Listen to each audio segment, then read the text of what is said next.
Hello everybody, Tuesday, it's lovely to be with you again. We're talking about St. Paul.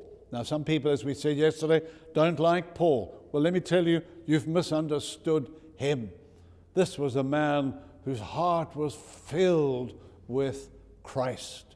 So go back to the Bible and read Paul again and sense a number of things. A, that he is a new creature, a new man. Jesus turned his life around. And that's what we spoke about yesterday. Today, notice how Christ-centered is Paul. Christ-centered. He was a man of one thing. He wanted to know Christ and experience the power of Christ's resurrection within his heart, within his soul, within his body. Yeah, he had every reason to boast about other credentials, worldly credentials, but he says, no, I count them as dung. I count them as rubbish. They can be thrown aside. For what are they in comparison to knowing Christ Jesus, my Lord?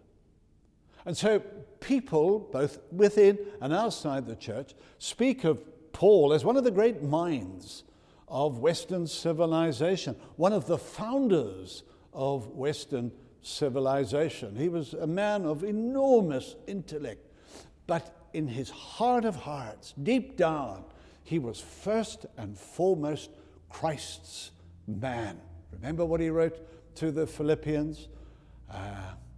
For me to live is Christ, and to die, well, that's gain.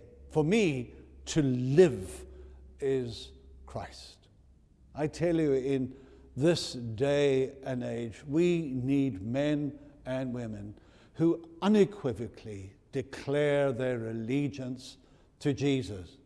We mustn't be embarrassed, ashamed by taking on the name of Christ. Remember the old song, I'm not ashamed to own my Lord or to defend his cause. Come on, let's stand up for Christ.